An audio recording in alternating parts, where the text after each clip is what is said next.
Welcome to our 2022 interviews that we're doing with Maui County candidates.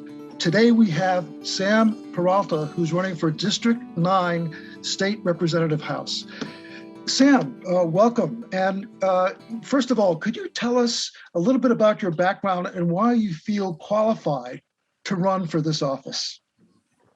Well, thanks, Bruce. Thanks, everybody. Thanks, Paul, Alan, and Mark. I come from a military background with immigration parents, and because of the background I came from, I grew up in plantation camps. And during the plantation camps, I saw my grandparents and my father work the plantation fields. And the history there is for over 150 to 170 years, the industrial plantation practices created our hostile environment that we have today. And I got passionate about giving back to the island. When I left Maui 10 years ago, I came back and I was wondering what I was doing to give back on the island. So when I traveled the world, I was investing into international students and places around. I saw regenerative agriculture practices related to story, related to mythology, related to spiritual practices. And I started feeling whole again. Because growing up in the education system here, I felt disconnected from information. It was more information banking. But when I got to experience the whole of its entirety within different culture groups, languages, and people, I got excited to give back to Maui Island. So when I came back to Maui Island, I realized as a Filipino, as someone who's deeply invested into Hawaiian culture, I need to give back. So I learned Hawaiian language. I worked at our Hawaiian immersion school. I did university, political science, anthropology, and that was just too abstract for me. So I started going into politics and governance. I did some schooling in Manila with UHMC, and I was starting to form these ideas, but I didn't know how to apply it. So one of the passions that got me to where I am now is talking with people just like you, from things like Earth Day to UHMC leadership camps to things like the Kuleana Academy, talking to different candidates when they were running, different county council members, and all of it led to this moment right now that I was thinking too much about myself and I should start thinking about the environment. And there's a saying that I always keep in my mind is that we should keep things ecocentric rather than egocentric. Egocentric meaning focus and the emphasis on the self. And I did that a lot and I know how that ends, but now I'm in this place where my environment and the people and the places and all the beings around me have something to teach us. So Sam, thank you for that. And in terms of where this whole experience has led you to this point in time, what is something that you're very passionate about that really is kind of encouraging you to run for this office? Is there some burning passion that you have that is motivating you along this line?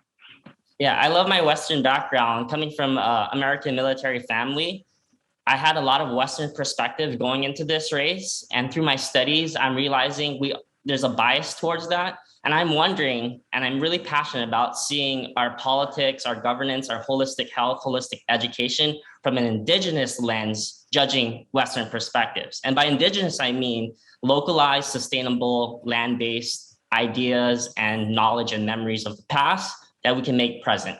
One of the things that's motivating me now is not only past information, but just the updates in modern technology and innovation that's happening.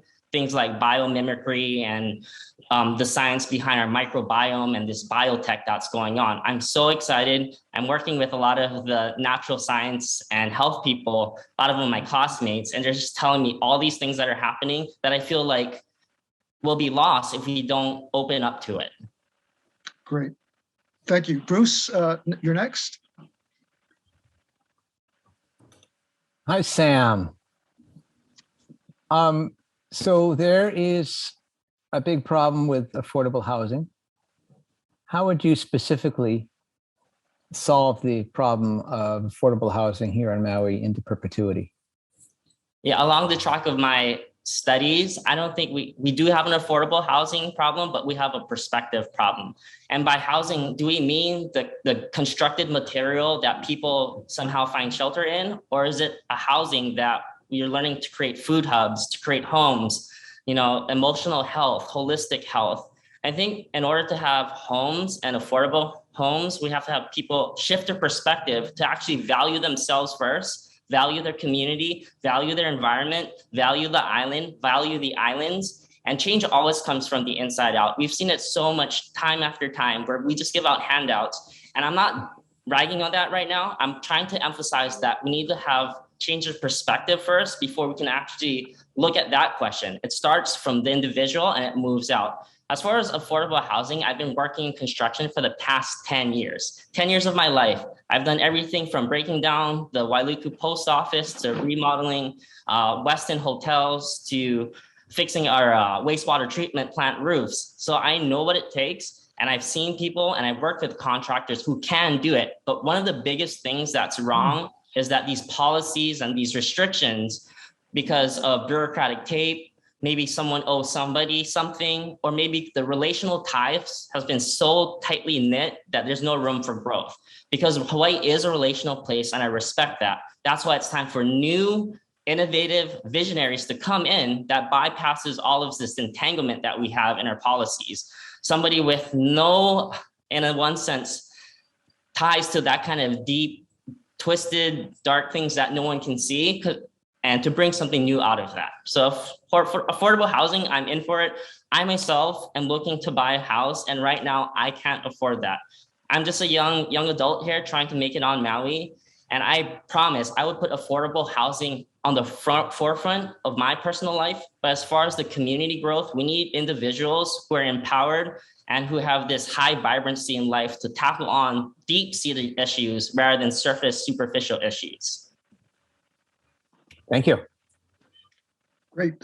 Next will be Mark. Yeah, aloha, Sam. Thank you so much for joining us today. We really appreciate it. Wanted to ask you, with relation to your district number 9, what you feel the main issues are, or even the main issue is with your district, and maybe some of your solutions that you might have for that. Thank you. One of the main issues I find is a lack of competition. When there's a lack of competition, it brings for not best practices. So within our business, education, our government, our family, our healthcare, arts and entertainment, for the spheres of society, Kahului is the hub, it's the heart of Maui. And because of lack of competition is what I call it, people are just practicing on low vibrancy levels. And to increase that vibrancy, I think people should run. They should enter into places of leadership. They should be able to call things out and to represent what they know best to represent. For me personally, I grew up here. I went to Wailuku Elementary, Maui Waiana School, Maui High School, University of Hawaii, Maui. I think education is so important. The reason why I'm here today is because I did programs that was offered through these kind of things to be where I'm at.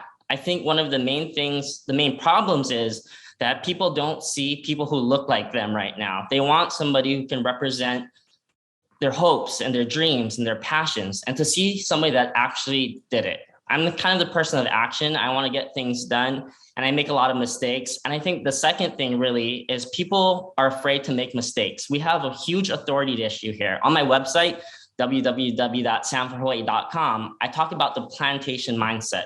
And that means imperial cultures love to categorize indigenous cultures. And we've ingrained that in our DNA, especially Filipinos. They love subordinating themselves under whoever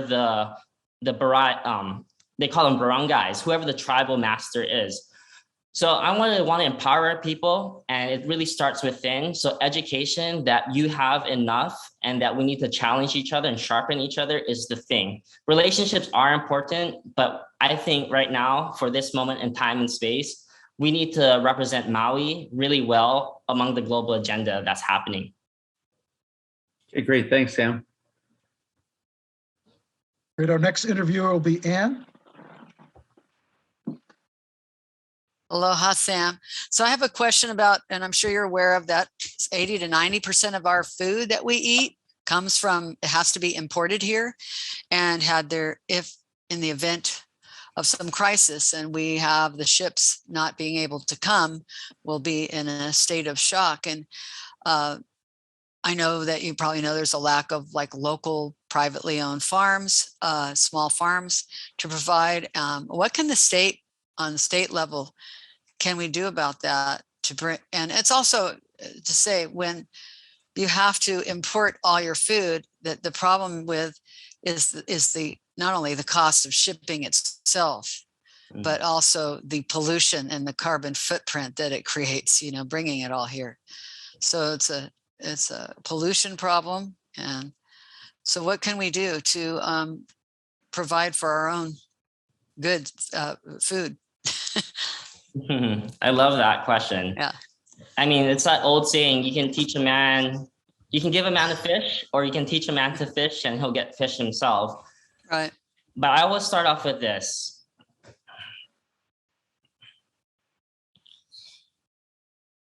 If you don't practice it on your own, and if you don't have that experience, telling people bullet point lessons isn't going to work. So as far as a leader, I've been working in farms my whole life. And I think from the upfront, our representatives showing what they're doing here on Maui first will bleed and eventually lead people and help them to be inspired. I think it starts off with education and inspiration, but what we can practically do is right now there's a huge opening in food hubs. We can look at our Queen Kahumanu Mall. They have farmers markets there. They have open spaces in our food trucks. A lot of these venues are opening up, but we can invest a lot of our money into making these things better than they already are. Sometimes we think about how can we create food innovation centers, or how do we create infrastructure to do what the idea is. I think looking at what we have and empowering those things and setting the right leaders in place is important. So when I'm on Maui, I think about Bobby Pahia, I think about George Kahumoku, I think about my friend Calvin Rich, I think about Lakahea Farms, I think about Hanalei raising pigs. If you abstract the idea of what can we do, I think it's hard to make sense of it, but I would give you names that I can point you to that I know will run with this as soon as they have the opportunity to do so. Do you think that the state can do more to support local farmers? Yeah, the state in Maui? One of the things that I was passionate about is the state can definitely put resources and funds into our public school systems, because when we talk about holistic education and environment, our schools can become food hubs. There's no question asked. There's a lot of waste that goes into the cafeteria. We can zip some of those policies or restrictions out. That can be into a waste to feed animals. We can put our schools and farmers right next to our cafeterias. There's so much connection that needs to happen. I think the whole thing can be summed up as this. We categorize too much when the indigenous view, the view that's based on land-based management and sustainability, is integrated. So I think we need to integrate not just what can the state do, what are we all doing, and how does that work together as a body, as a whole, rather than separate. But there is responsibility on the state level, and that's really to change the mindset from the state level and make sure that our leaders know the basic status quo information, that everything is integrated. I mean, we've seen this a lot with our past pandemic. I don't want to go there, but I'm saying if we need to learn what's happening, we need to be up with modern science and technology, and through that, I think everything else will flow. Okay, thank you. Great. Alan is next.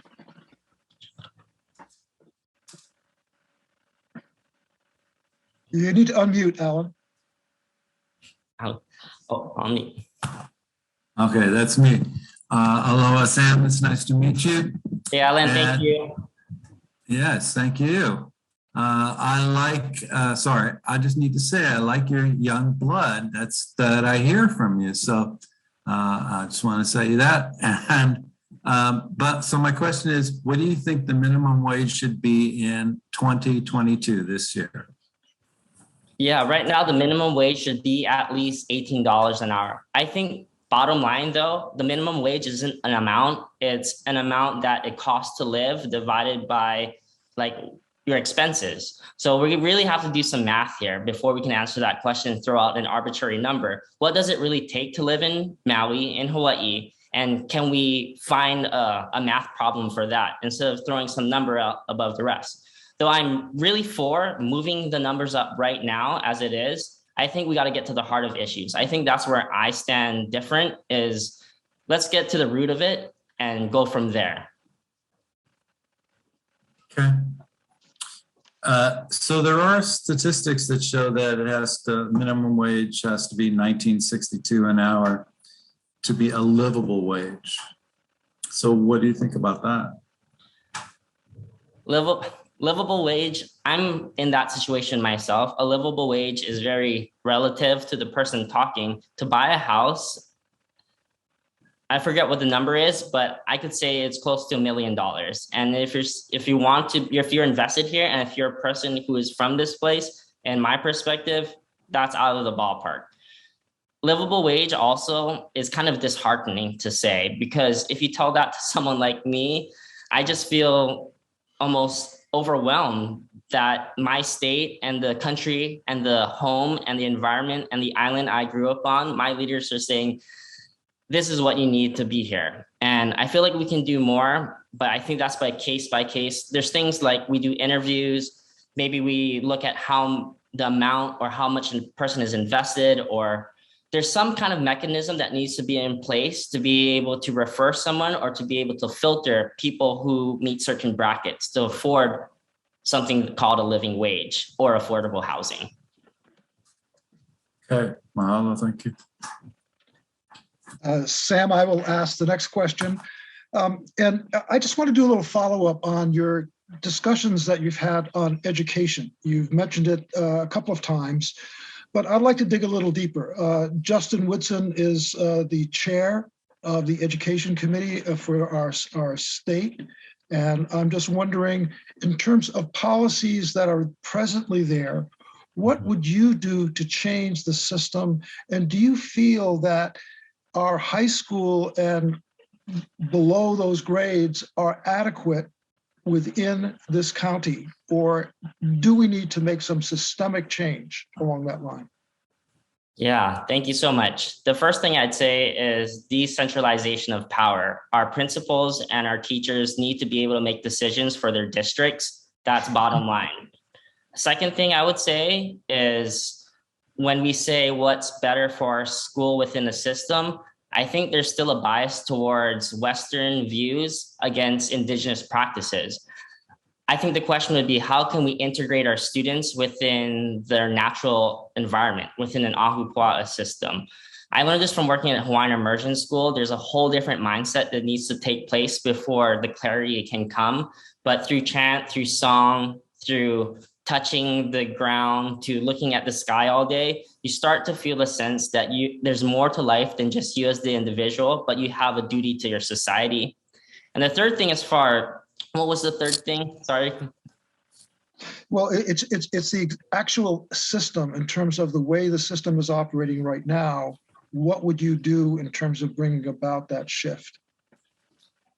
Yeah, I know with Teachers Association, well, I work with teachers, and sometimes to me, this is a touchy subject and I hear a lot of perspectives. But one of the biggest change is lately we had the Department of Education head just leave, but she just got here. So we spend a lot of time on admin rather than putting our resources within the youth.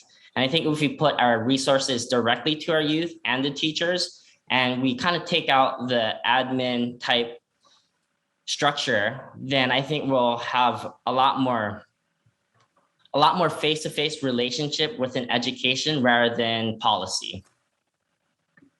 Thank you. Bruce, you're next. Yeah, so your district that you're running for, Kahului, is truly the workforce district of Maui. What can you, and for them, it's the economics, their jobs, having, even just having a job, period, in our limited job market here on Maui. What can you do as a State House representative to help your people of Kahului economically? One of the things that's opening up is we have a lot of vacant buildings, or buildings that are just sitting there because there's not, because maybe it's a tax break. And I think we need to look at and take inventory of all what we have in Kahului. And one of the things that's just going to do well for this island and for Kahului is flooding this place with life. When you look at the public parks, when you look at the the public parks that just happen, when you see families gathering together, when you look at people playing rugby, that's bringing life into our community. So if we look at our vacant places, we need to stop turning Maui into a museum and make it a place of commerce and exchange.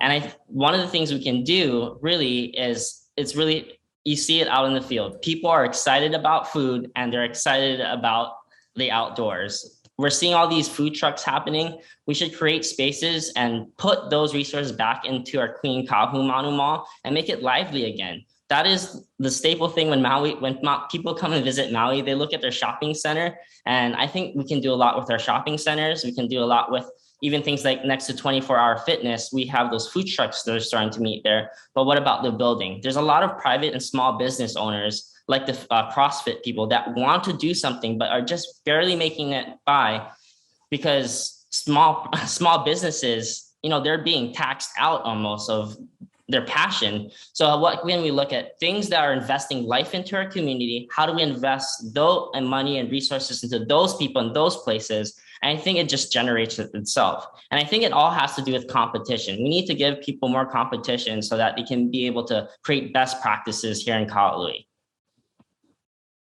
Good answer. Thank you very much.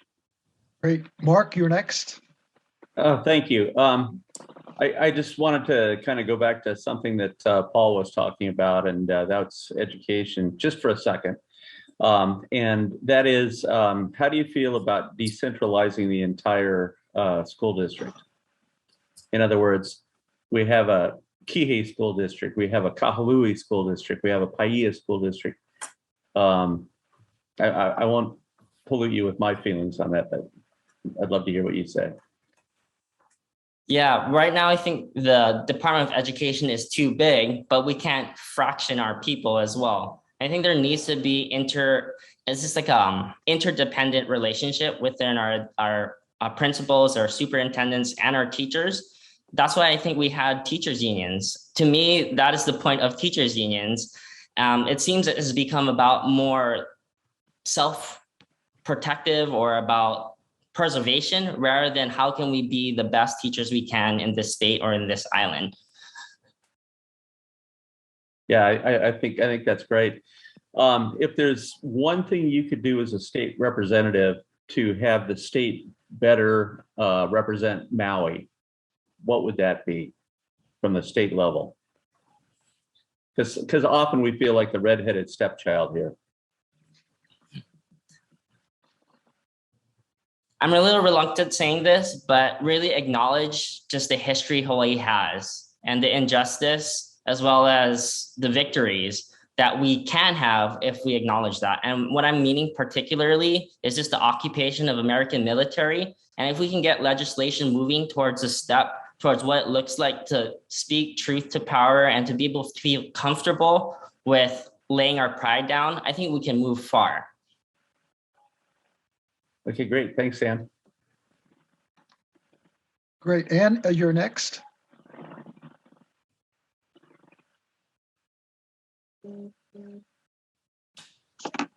Okay, so Sam, I know that, I don't know if being in Kahului you feel this, but many of us feel like this issue of over tourism, we can feel it, right?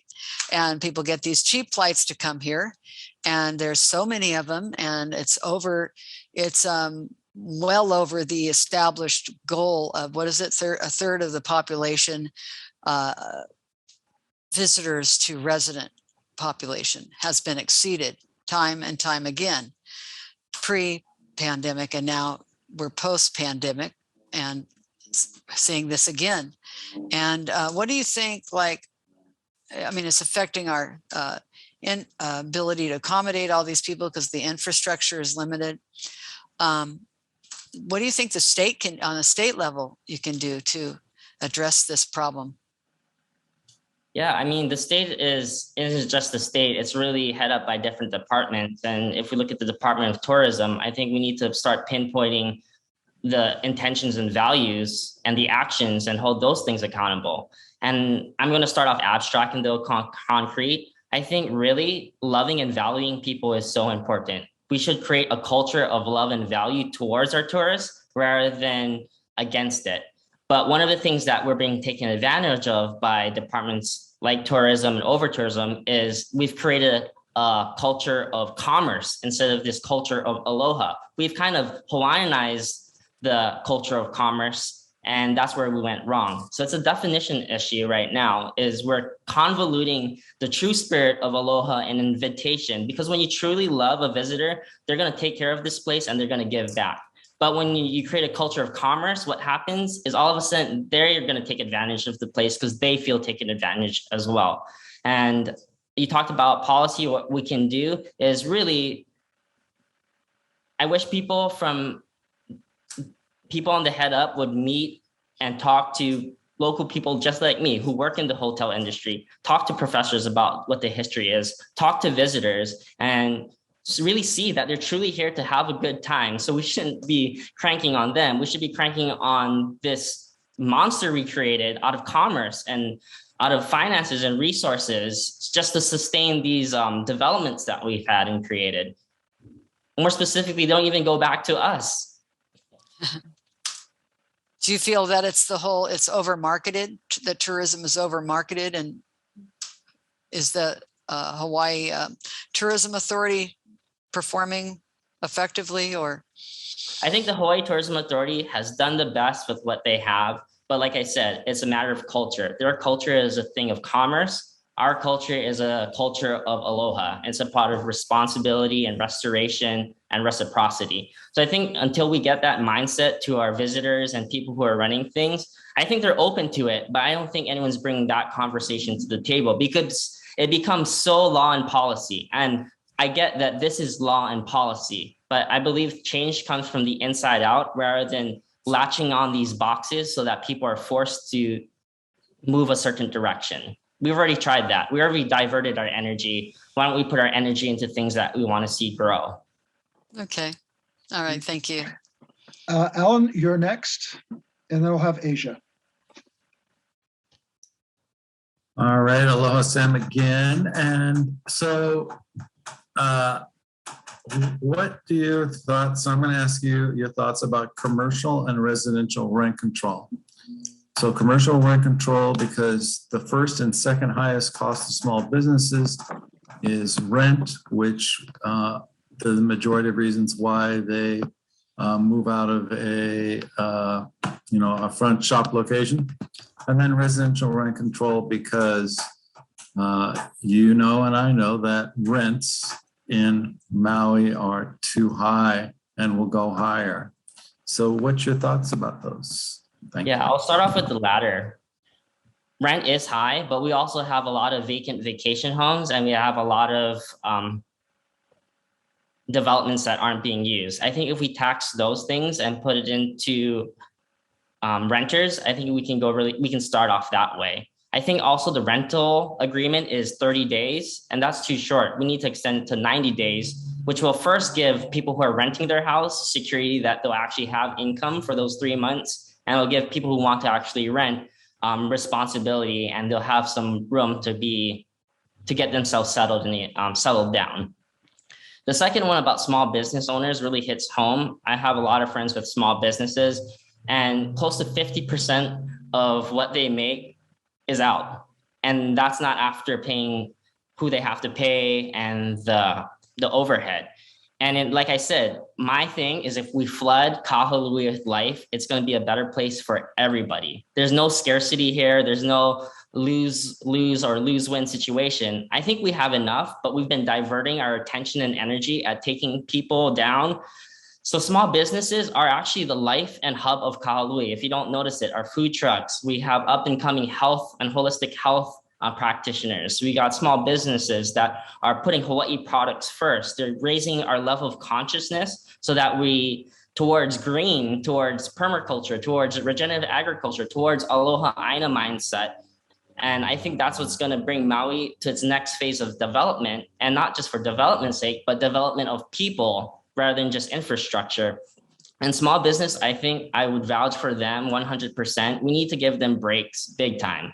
And that goes along with our renters in our houses, the people who are just having time, people who have homes that they're not in. We need to do something about that. It's again an inventory thing, which requires transparency and it requires trust. I think transparency and trust is the things that's been holding Maui from really being able to share resources and to make people that they have enough. Great. Asia, you'll be on next if you can unmute. Aloha, Sam. Can you hear me okay? Yeah. Hi. Thanks for being here tonight. You're on mute, Asia. Sorry. I have some questions as a state office candidate about education. And how do you feel about education? And what do you think you can do to contribute to education and fix some of the problems that really affect local families as pertains to our education here? Yeah, the first one I kind of said is decentralizing power, which means giving administrators, principals, and teachers power to take control in their classrooms. That's in relationship to their student and places. And the second thing I think that is really important is family engagement. I don't know how much resources have gone into reaching out into families that will make families feel a part of a system rather than apart from it, you know? And I think that what that looks like practically is, for example, the school I worked at in Paia, they had free Hawaiian language nights.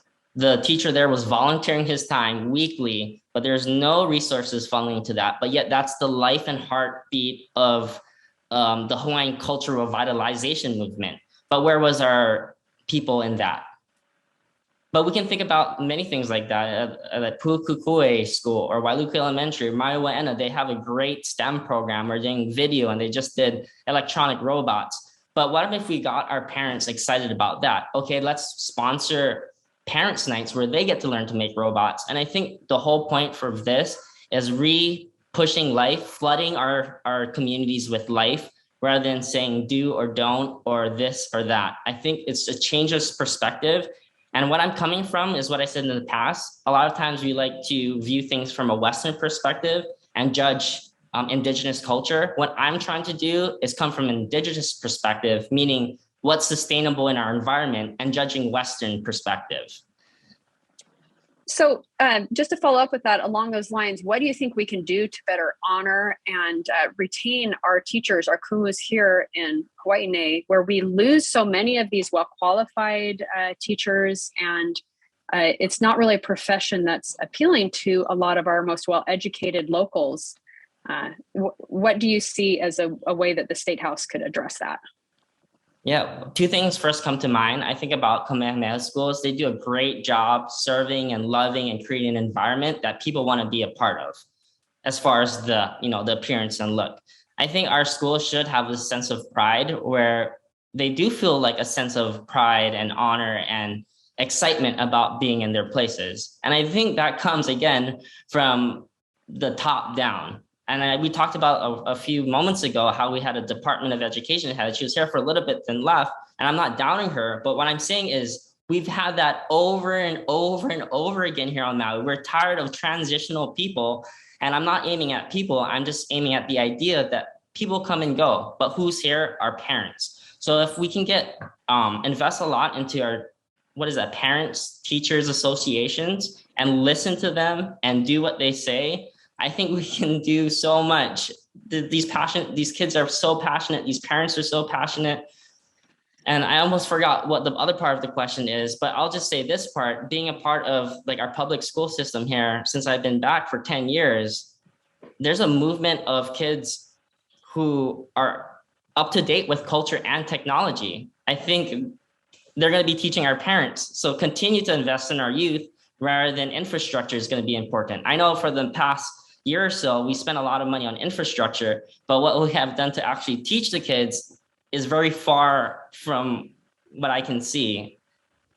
Stated plainly, I think, I have a hard time saying this because I work in construction. We put a lot of money in building buildings, but we haven't put any money in building into our kids and giving them tools that they need.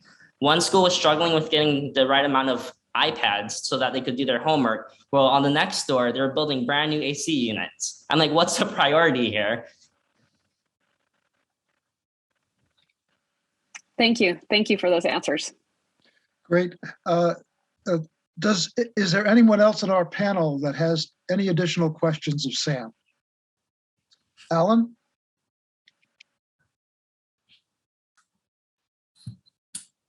All right, Sam, I'm going to call you Youngblood just because I like your young ideas.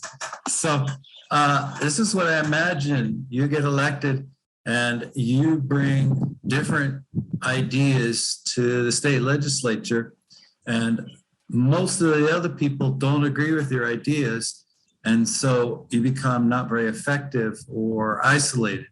What's your thoughts about that whole conundrum that could happen? Yeah, I've seen it happen. Thanks, Alan. That was a question that I first got when I first started. And when you said my ideas, there really aren't my ideas. When I'm doing this, I'm a person of authority, and I understand that I'm not representing my ideas. I'm representing your ideas, Paul and Alan and Bruce and Aja and Ann and Mark, and the people I'm accountable to here on Maui. I see them every single day. So when I'm out in public, I know that my words and actions have consequences, and it's going to affect a lot of people. As far as going out into a new space, I love rocking the boat. And one of the things I'm learning, because I'm a young person wanting to get married and I have a partner, and she's teaching me to be bold and to not be rocked internally, but to constantly fight for what you know your convictions is leading you to do. And I think, or I know that my calling is to be where I'm at right now. So if I'm in front of that space, I know that I'll have the right words to say at the right time and right moment. And that's just how my life always has been. Good. Thank you, Sam. Now, are there any other final statements, Sam, that you would like to make at this time? Yeah, one of the words that's resonating that I've been seeing a lot is the word pono. There's a lot of pono things out there. And pono can be defined in two ways. Po no, like po, the subconsciousness, the dark realm of the deep sea. And pono, righteousness or right standing or what is necessary. But I think we're on the first one, pono, I was thinking about we're done as Hawaii being a state of unconsciousness. We're really in a state of ua'au, they would say in our schools. Paukapo ua'au Hawaii. So we're not in this place of subconscious, unknown mystery. We're really in this state of harmonizing. It's the age of Aquarius. Not to get all astrological on you guys, but it's a part of harmony. It's where all things are converging. Every human heritage needs to be represented, and we need people who can have the capacity to be able to say that to others in a way they can understand and be moved. It's done being the dualistic stage, which is the Pisces age. We're done with dualism. It's a time for harmony, and it's a time where leaders can put past their past, put past their hurt, pain, emotion, and authority issues, and really work with each other. And in my age group, one of the things that's happening is because of technology, we're more interconnected to the world than ever. We're not just thinking of Hawaii as Hawaii, but Hawaii in the context of the globe. We're supposed to be world leaders here. Maui noka oi means Maui excels. What are we excelling in? Lately, I haven't seen any acceleration. I've seen it like a museum. People have this low vibrancy. There's no competition. Whenever there's rumors of competition, the horns go up and everybody attacks it. We talk about things like the Jones Act. As soon as we mention that, boom, a lot of flair. What if we open it up to international trade? How much more competition would we have, and how much best practices would we have? Our ships would become new, barges wouldn't be falling down. If we invest into these new entrepreneurs, they wouldn't have to, buy homes here and do internet work somewhere else, but they can actually invest back into Hawaii people. I think about our chiropractors. I think about the acupuncture people. They're investing into a people and deepest levels that no external thing could do. They're feeling valued. And that's one of the things I want to present is this new wave of visionary young leaders. They're really thinking global and acting local. We need to act local. It's done being thought about. Great. Thank you so much, Sam. Again, this is Sam Peralta, who's running for District 9 for our State House representative. Thank you again, Sam, for this interview. Greatly appreciate it. Aloha. Aloha. Thank you.